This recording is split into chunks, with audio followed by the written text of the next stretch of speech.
NATO Secretary General Jens Stoltenberg is about to leave his post.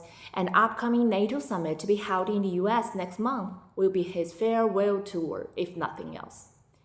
In the past 2 days, Stoltenberg went to Washington to warm up for the upcoming summit, at the same time showing off some of his own achievements to leave some political legacy for the past 9 years in his post as NATO Secretary General.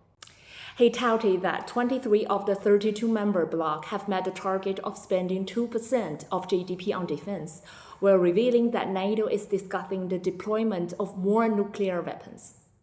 Stoltenberg's remarks, which make the world feel great concerns and threats, are said with easiness and even with great excitement.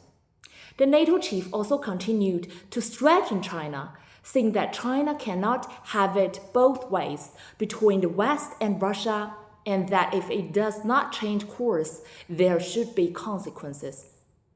In his 9 years in office, the world saw the prolonged Syrian civil war and outbreak of the Russia-Ukraine conflict, as well as the Israel-Palestine conflict. The role of NATO, a product of the Cold War and the world's largest military bloc in the conflicts of such magnitude, is dishonorable. The Ukraine crisis in particular, caused by the bloc's eastward expansion, plunged Ukraine into war, further tore Europe apart. Yet Stoltenberg is not satisfied, as he continued to call on the West to supply more weapons to Ukraine on Monday in Washington, claiming it is the path to peace. Under Stoltenberg's leadership, NATO has also been attempting to interfere in the Asia-Pacific region, aligning with the strategic direction of the US and promoting NATO's Asia-Pacificization. In recent years, NATO summit declarations have increasingly mentioned China.